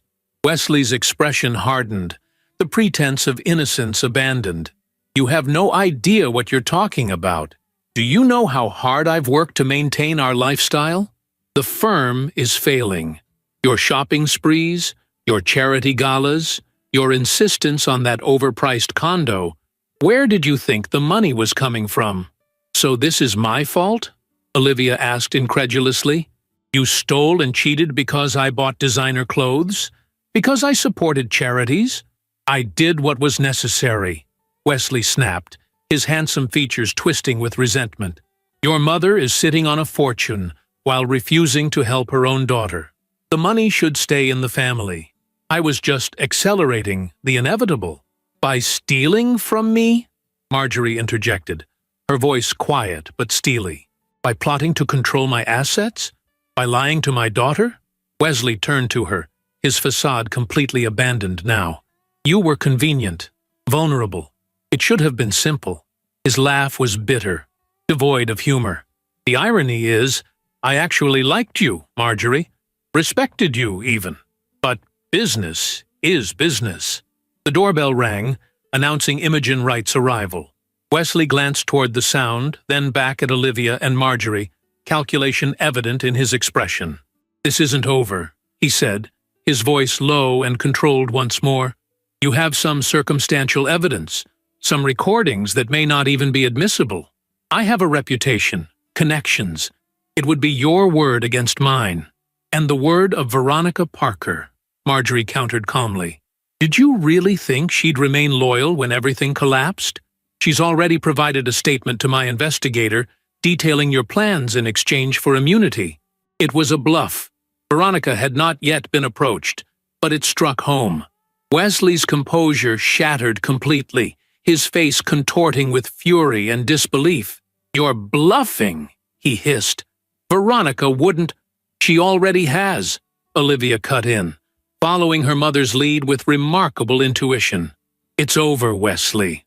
The best thing you can do now is cooperate, return what you've taken, and hope for leniency. For a tense moment, Wesley looked capable of violence, his hands clenching at his sides. Then, abruptly, the fight seemed to drain out of him. His shoulders slumped, and when he spoke again, his voice held a note of defeat. What do you want from me? Full restitution, Marjorie replied promptly. A signed confession, your resignation from the firm before they can disbar you, and a divorce settlement that acknowledges your misconduct without publicly humiliating Olivia. Wesley's gaze shifted to his wife. Divorce? Did you honestly expect anything else? Olivia asked, incredulous despite her tears. You betrayed everything our marriage stood for. You were planning a future with another woman using stolen money. What did you think would happen when I found out? The room fell silent as the full weight of consequences settled over Wesley. He had gambled everything on Marjorie's vulnerability and lost spectacularly. The quiet was broken by Rosalinda showing Imogen Wright and Detective Harrington into the sunroom. Wesley glanced at them, then back at Olivia, a last flicker of calculation crossing his face. Fine, he said finally. I'll cooperate, but I want immunity from prosecution. Written guarantee. That's not entirely my decision, Marjorie replied, nodding toward Detective Harrington. But if you make full restitution and provide a complete accounting of your activities, I'm willing to advocate for leniency. As the detective began explaining the process, Marjorie watched her daughter's face. Olivia stood straight-backed and composed, her initial shock hardening into a dignified grief. In that moment, despite the pain and betrayal, Marjorie felt a surge of pride. Her daughter was stronger than even she had realized. The confrontation had gone better than Marjorie had dared hope. Wesley, confronted with evidence and the unified opposition of mother and daughter, had capitulated rather than risk a public prosecution that would destroy what remained of his career. Yet as the afternoon progressed into evening, with statements taken and preliminary agreements signed, Marjorie found little satisfaction in the victory. The family she had cherished was irrevocably altered. Olivia's marriage was ending. Trust had been shattered in ways that might never fully heal. When Wesley finally departed, escorted by Detective Harrington to collect personal items from his home before voluntarily checking into a hotel, the house felt hollowed out, as if a storm had passed through, leaving destruction in its wake. Olivia stood at the window watching her husband's car disappear down the street. I keep thinking this is a nightmare I'll wake up from, she said quietly, that tomorrow everything will be normal again. Marjorie moved to stand beside her, placing a gentle hand on her shoulder. I know, darling. I felt the same way after your father died, as if the world couldn't possibly continue turning after such a fundamental shift. How did you bear it? Olivia asked, turning to face her mother with raw vulnerability. One day at a time, Marjorie answered honestly. Some days, minute by minute. And I had you and Garrett. You held me together when I thought I might shatter. Olivia's composure finally broke, tears streaming down her face as she collapsed into her mother's embrace. I'm so sorry, she sobbed.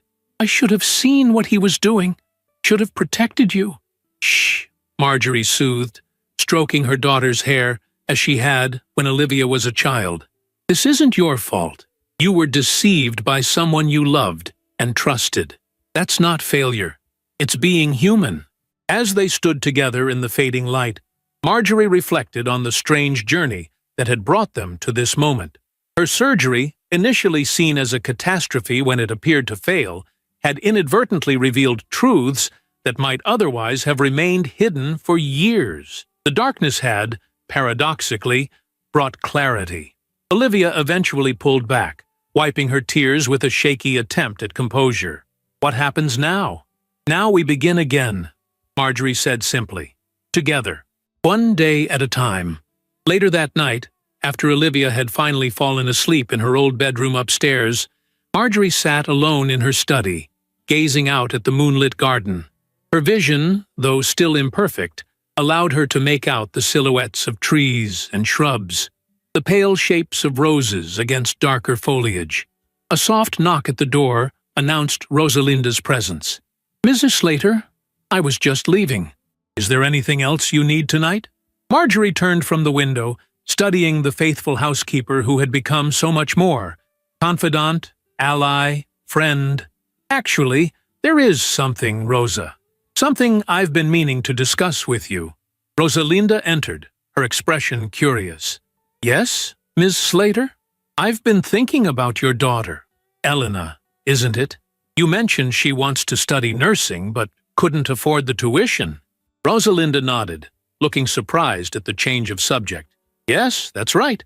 She's working 2 jobs now, saving what she can." "I'd like to help," Marjorie said simply. "I'd like to pay for her education. Full tuition, books, living expenses. A proper chance to pursue her dreams without financial hardship." Rosalinda's eyes widened. "Miss Slater, that's too generous. I couldn't possibly—" "Please," Marjorie interrupted gently, "let me do this. Without your help, without your loyalty, I might have lost everything to Wesley's schemes. You stood by me when I was truly vulnerable, when I needed someone I could trust completely. This isn't charity, Rosa. It's gratitude." Tears filled Rosalinda's eyes. "I don't know what to say." "Say you'll accept," Marjorie urged. "Say you'll let me help your daughter the way you've helped me." After a moment's hesitation, Rosalinda nodded, too overcome for words. Impulsively, she reached out and clasped Marjorie's hand, the gesture transcending the formal boundaries of employer and employee. When Rosalinda had gone, Marjorie turned back to the window, a sense of peace settling over her despite the day's turmoil. The road ahead would not be easy. For her, for Olivia, for their family. There would be legal proceedings, emotional adjustments, new patterns to establish. But they would face it together, with clear eyes and open hearts. Outside, clouds parted to reveal a sky full of stars, pinpoints of light that, just weeks ago, had been invisible to her. Now she could see them, distant but distinct, illuminating the darkness with their ancient fire. Like truth, Marjorie thought, sometimes hidden, sometimes obscured, but always there for those with eyes to see. 3 months had passed since the day of confrontation with Wesley. Winter had settled over the city, dusting Marjorie's garden with snow and transforming the familiar landscape into something ethereal and new. From her seat in the sunroom, warmed by morning light and a cup of Earl Grey tea, Marjorie could see the crystalline patterns on the window panes, the cardinal that had made its home in the holly bush, and, most precious of all, the words appearing on her laptop screen as she typed. Her vision, while not fully restored, had stabilized at approximately 70% of normal acuity. Dr. Feldman had called it remarkable, an outcome far exceeding their most optimistic projections. With the help of specially calibrated glasses and adjustments to font size, Marjorie had gradually returned to writing. The words came slowly at first, hesitant and uncertain, like a stream thawing after a long freeze. But day by day, the current had strengthened, carrying her back into the world she had feared lost forever. The soft padding of footsteps announced Olivia's arrival before she appeared in the doorway, wrapped in a thick cardigan, despite the warmth of the house. At 34, her daughter had always possessed a quiet strength, but these difficult months had revealed depths of resilience Marjorie had never fully appreciated before. "How's it going?" Olivia asked, gesturing toward the laptop. Still on track for the deadline? Marjorie smiled, saving her work before closing the computer. 2 chapters ahead of schedule, actually. My editor thinks it might be my best work yet. I'm not surprised, Olivia said, settling into the chair opposite. There's something different about your writing now. More, I don't know. Raw? Honest? Near blindness is quite the perspective shift, Marjorie acknowledged wryly. Turns out when you can't see the physical world clearly, other kinds of vision sharpen considerably. The book in progress, her first since the surgery, was unlike anything she had written before. Not a mystery or thriller, as her fans might have expected, but a deeply personal exploration of blindness and sight, truth and deception, loss and recovery. Her publisher had been skeptical initially, but the early chapters had quickly converted doubt to enthusiasm. "Have you heard from Garrett?" Marjorie asked, noting the envelope in Olivia's hand. "Just this morning. He's definitely coming for Christmas next week. Said he has news he wants to share in person." Olivia hesitated, then held out the envelope. "This came for you by certified mail, from Wesley's attorney." Marjorie accepted the envelope, her expression carefully neutral. The legal proceedings against her former son-in-law had concluded last month with a settlement that had satisfied justice without public scandal. Wesley had made full restitution, resigned from his firm before formal disbarment proceedings could begin, and agreed to a divorce settlement that was fair to Olivia without being punitive. In return, Marjorie had declined to press criminal charges. The last she had heard, Wesley had moved to Seattle, taking a non-attorney position with a corporate consulting firm. A significant step down from his previous status, but better than the alternatives he had faced. "Probably just some final paperwork," Marjorie said, setting the envelope aside unopened. "How are you doing with all of this, Olivia? Really?" Her daughter's gaze drifted to the snow-covered garden. "Better some days than others. The divorce is finalized now, which helps. There's a certain relief in having it legally ended." She gave a small, sad smile. "I never thought I'd be starting over at 34. "You're not starting over," Marjorie corrected gently. "You're continuing your journey with greater wisdom and clearer vision. Everything you've built, your career, your friendships, your strength of character, that remains intact." Olivia nodded, absently twisting the now empty ring finger on her left hand. "I know you're right, and I'm not sorry about the decision. It's just 7 years is a long time to invest in someone who turns out to be a stranger." The pain in her daughter's voice pierced Marjorie's heart. Of all the damage Wesley had caused, Olivia's shattered trust was what Marjorie found hardest to forgive. Yet even in this devastation, she had seen her daughter grow, finding inner resources neither of them had fully recognized before. "Your father used to say that the measure of a life well lived isn't the absence of hardship, but how you navigate through it," Marjorie said. "He would be so proud of how you've handled all of this." "I hope so," Olivia replied softly. After a moment, she straightened, visibly shifting to a more positive mindset. "Anyway, I came to remind you about dinner tonight. Rosalinda and Elena will be here at 6. Should I pick up dessert on my way back from the gallery?" "Already taken care of," Marjorie assured her. "I ordered that chocolate hazelnut torte Elena loves from Bellini's." Tonight's dinner was a small celebration. Elena Vasquez had completed her first semester of nursing school with honors, thriving in the program that Marjorie had insisted on funding. The investment in the young woman's education had become one of Marjorie's greatest joys, a tangible good emerging from the difficult months of recovery and revelation. After Olivia departed for her job at the downtown art gallery, where she had recently been promoted to assistant director, Marjorie returned to her writing. The words flowed more easily now, guided by a clarity of purpose she hadn't felt in years. The experience of near blindness, of vulnerability and betrayal, had transformed not just how she saw the world, but how she conveyed it on the page. Mid-afternoon, as weak winter sunlight slanted across her desk, Marjorie finally opened the envelope from Wesley's attorney. Inside was a brief, formal letter, acknowledging receipt of the final settlement payment, officially concluding all legal matters between them. Attached was a personal note from Wesley himself, a surprise that made Marjorie pause. "Marjorie," it read in his familiar, precise handwriting, "with all legal obligations now fulfilled, I wanted to write one final communication, not to justify or excuse my actions, which remain indefensible, but to acknowledge the hard lessons you've taught me about consequences and character. I underestimated you in every possible way, a mistake I won't make again with anyone. Please tell Olivia I truly am sorry for the pain I've caused. She deserved better, as did you. Wesley Thorne." Marjorie read the note twice, searching for manipulation or hidden agenda and finding none. It wasn't exactly an apology. Wesley remained too proud for that, but it was an acknowledgement, perhaps the closest thing to accountability someone like him could offer. She placed the note back in the envelope, neither angry nor mollified. Wesley's journey toward redemption, if that's what this represented, was his own to make.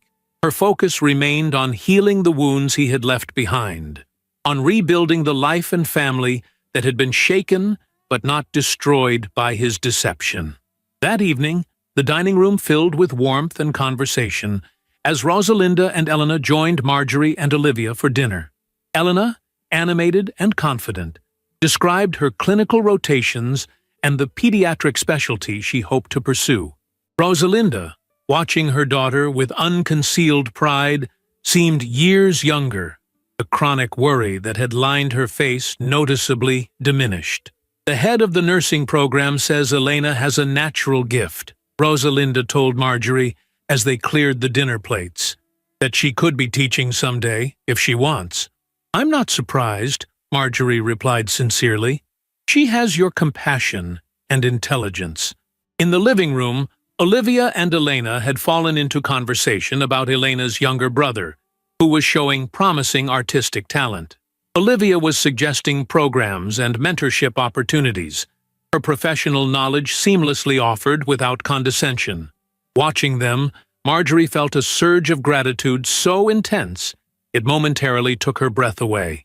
Here, in this moment, was everything that mattered: connection, generosity, resilience, the very things Wesley had been willing to destroy in pursuit of material gain. Later, after their guests had departed with promises to return for Christmas dinner the following week, Olivia lingered in the kitchen, helping Marjorie with the last of the cleanup. "I've been thinking," Olivia said, carefully placing crystal glasses in the cabinet. "It might be time for me to start looking for my own place again." Marjorie paused in drying a serving platter. After the divorce, Olivia had moved back into her childhood home temporarily, an arrangement that had benefited them both during those difficult first weeks. "Are you sure?" Marjorie asked, studying her daughter's expression. "You know you're welcome here as long as you want." "I know," Olivia assured her, "and these months together have been healing. But I think it's time for me to stand on my own again, to figure out who I am now, after everything." Marjorie nodded, understanding completely. "I'm proud of you, you know, for your strength, your dignity through all of this." "I had a good example," Olivia replied, her eyes glistening slightly. "Watching you refuse to be diminished by what happened, by the surgery, by Wesley's betrayal, it showed me what real courage looks like." Impulsively, Marjorie reached out and embraced her daughter. "We Slater women are remarkably difficult to break," she murmured, feeling Olivia's soft laugh against her shoulder. That night, after Olivia had gone to bed, Marjorie returned to her study. Through the window, she could see the moon rising over the snow-covered garden, casting long blue shadows across the unblemished white.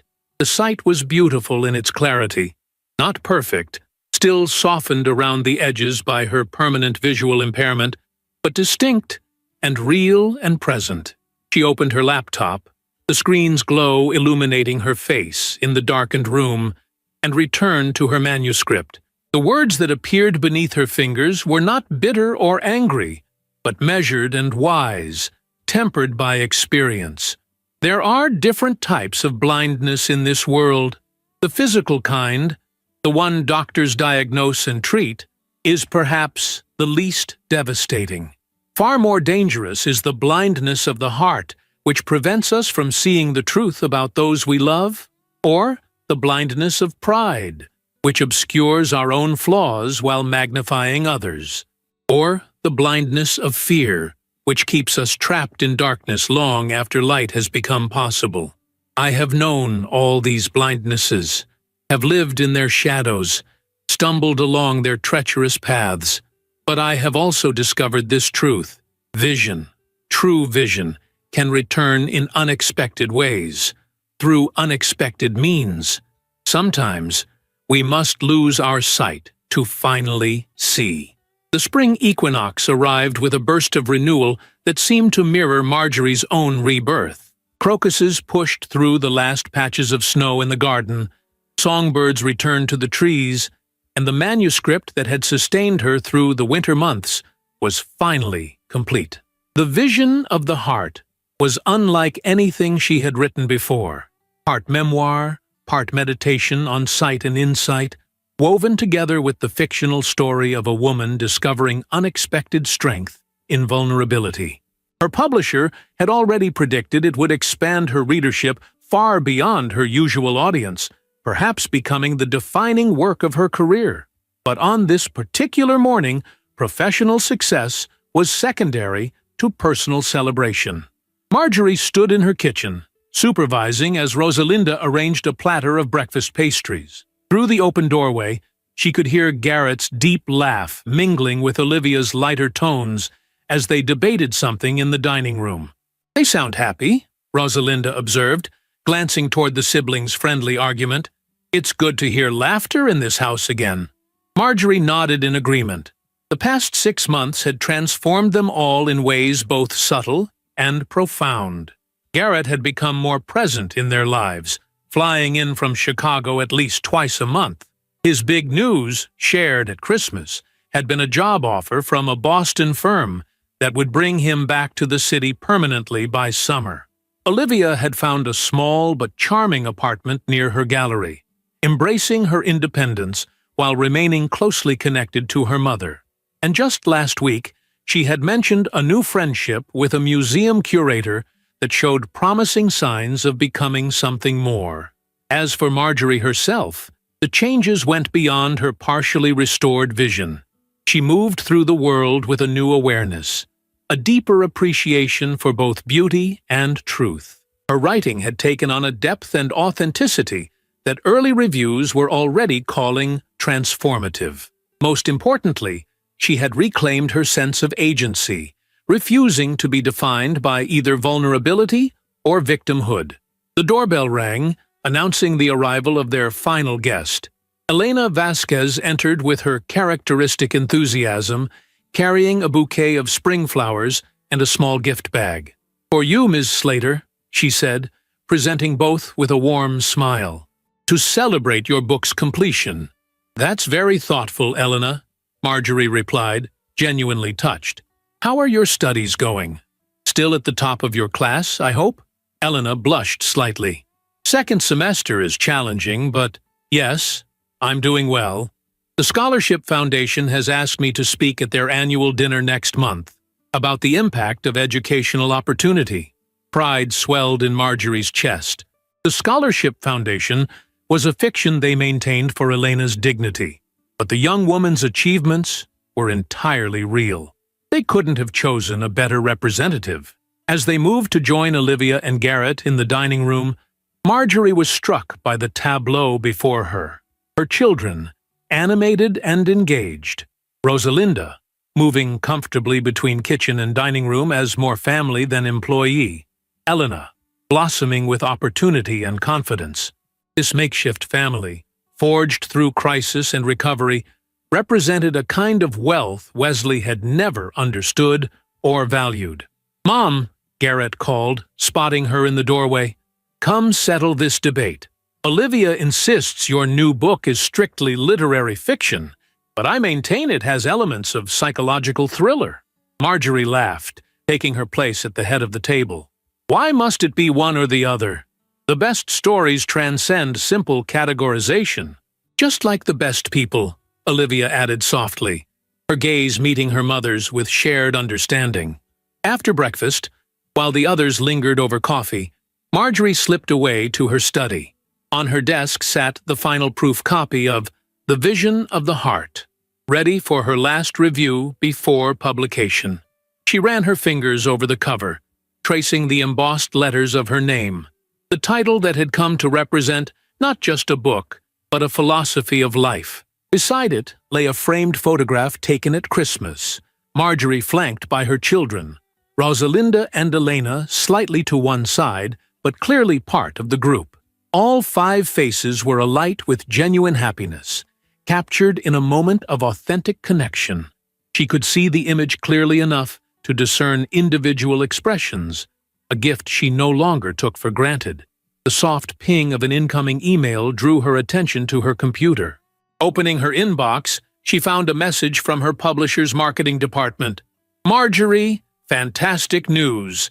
The New York Times has confirmed they'll be featuring The Vision of the Heart as their lead review in the Sunday Book Review next month. The senior editor called it a profound meditation on sight, insight, and the redemptive power of truth. Congratulations! A quiet satisfaction settled over her. Not the frantic excitement of her earlier career, but something deeper and more sustaining. The book represented her journey from darkness to light, from victimhood to empowerment. That others found value in that journey was gratifying, but secondary to the transformation itself. From the dining room came the sound of spontaneous laughter. Garrett telling one of his outrageous stories, no doubt. Marjorie smiled, listening to the harmonious blend of voices, her son's theatrical narration, her daughter's delighted response, Rosalinda's softer chuckle, Elena's uninhibited mirth. This, she thought, is the true measure of recovery, not the partial return of physical sight, though that remained a precious gift, not the professional success of her new book, though that brought its own satisfaction. Not even the justice served to Wesley, necessary though that had been. No, the real triumph lay in these ordinary moments of joy, in the resilience of human connection, in the family, both blood and chosen, that had emerged stronger from adversity. Marjorie returned to the dining room, stepping fully into the circle of warmth and laughter. As she took her seat, Olivia reached over to squeeze her hand briefly, a gesture of affection and solidarity that spoke volumes without words. "Everything okay, Mom?" Garrett asked, noting her momentary absence. Marjorie looked around the table, taking in each face with her imperfect but adequate vision. She saw not just their physical features, but the essence of who they were. Garrett's protective loyalty, Olivia's resilient grace, Rosalinda's steadfast integrity, Elena's luminous potential. "Everything is perfect," she replied with absolute conviction. "I can see everything that matters." Outside, spring sunlight filtered through new leaves, casting patterns of light and shadow across the table. Marjorie watched the interplay with quiet wonder, remembering the dark days when she had feared such simple beauty would be forever lost to her. Life had taught her the hardest lesson in the cruelest way, that sometimes we must lose our sight to truly learn to see. That vulnerability, while frightening, can reveal strengths we never knew we possessed. That the darkest moments often precede the most profound light. As the conversation flowed around her, Marjorie silently composed the dedication for her book, the words forming with perfect clarity in her mind. "For those who helped me find my way through darkness, Olivia and Garrett, who never lost faith in my strength, Rosalinda, whose loyalty illuminated the truth, and Richard, whose love continues to guide me home. Some journeys require us to close our eyes before we can truly see. This is what I found when I opened mine again." The true vision, Marjorie reflected, as laughter once again filled her home, had never been about perfect eyesight. It had been about seeing the authentic hearts of those around her, both the darkness that could lurk behind charming facades and the light that shone from genuine souls. That clarity of perception, hard-won through pain and deception, was a gift she would never relinquish, a perspective that would guide her for all the days to come. In losing her sight, she had found vision. In facing betrayal, she had discovered loyalty. In confronting darkness, she had reclaimed light. And in that paradox lay the most profound truth of all. Sometimes the things we fear most become the very experiences that set us free. If you enjoyed the story, leave a like and subscribe to the channel. And drop a comment below. What city are you watching from? And if your heart tells you to, feel free to leave me a tip on Buy Me a Coffee. Just check the first pinned comment.